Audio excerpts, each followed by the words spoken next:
Well, yes, thank you, Mark. We'll go to Dr. Austin Nweze, who is an economist. Thank you for coming on this morning. Thank you.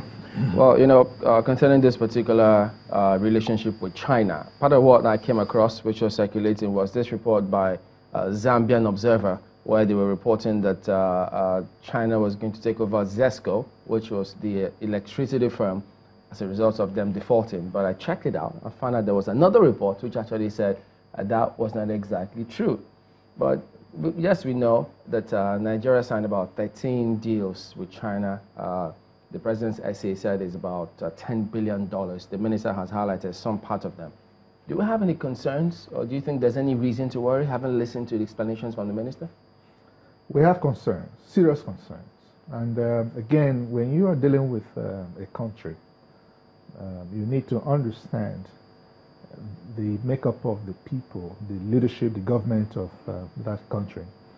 And I don't think that our people, our government, been able to really understand China. This is not the time they would have, been able to begin to understand China. What kind of deals do they make? How ethical are they? Where they have invested, where they invest. What are the things that they, and come up with a strategy, on our own strategy on how to deal with China.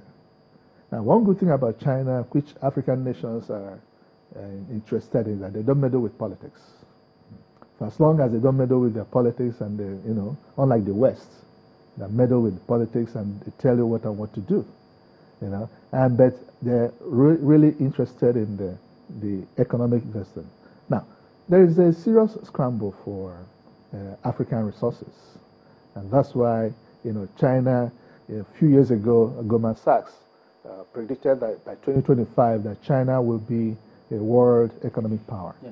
Sorry to jump in, but in your opening, when you say there's a need to understand China, what more do we need if, as the minister said, some of those deals, they're still under discussion, and so they're putting, crossing their T's and dotting their I's in terms of the fine details about it. So if we have this agreement all locked up, should we then focus on their way of life as opposed to the agreement? No, because you need to. For instance, when these predictions were made, the U.S. devised a strategy on how to deal with China. They know that China will be a world power, economic power.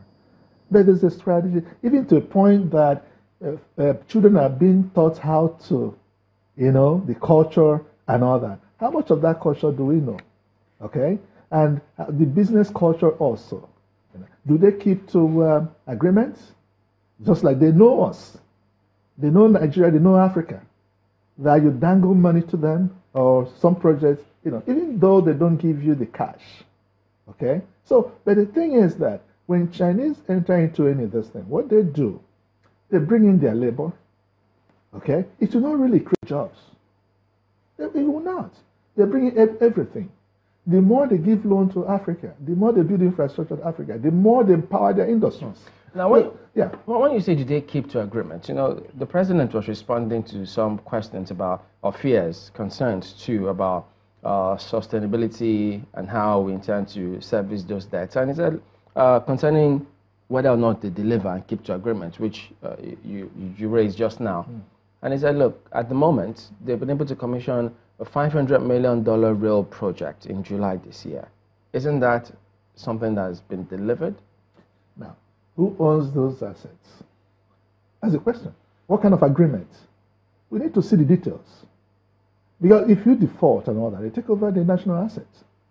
Yeah, but is that really true? Because I just told you about the Zambian report. You said that was not the case, that they were going to take over the assets. No, because the thing is that they will run it for a number of years. How long is this loan supposed to be paid?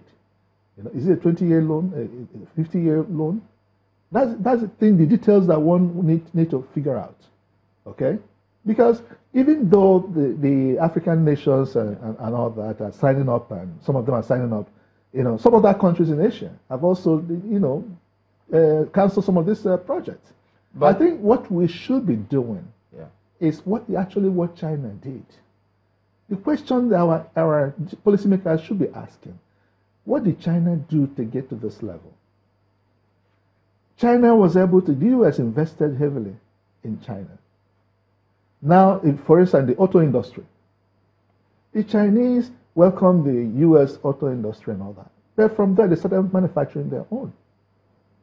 Now, how far can we? Are we far away from that? Because, I mean, when the minister was talking about that agreement with Volkswagen and how we're looking at policy, sustainability, stability of our economy and policies here, and particularly now that they're talking about this Mambila Power project, if that comes on stream, that's going to put our economy in good stead, isn't it? Yeah, it will be.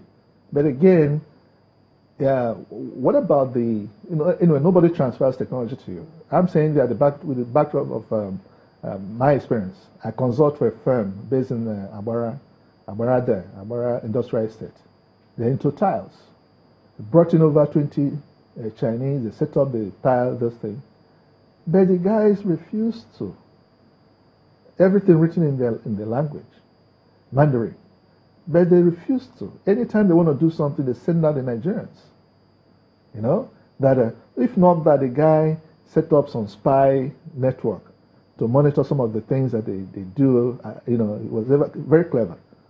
And then they began to do some of those things, but not to really transfer, because they want you to be dependent forever. So are you implying that this agreement might be a way of selling out the country? Well, in a sense, but I don't just want to call it that, selling out completely. But the point is that the Chinese don't come with their labor. If you're expecting them to create jobs for you, don't forget, the pipes, if for anything, everything will be imported.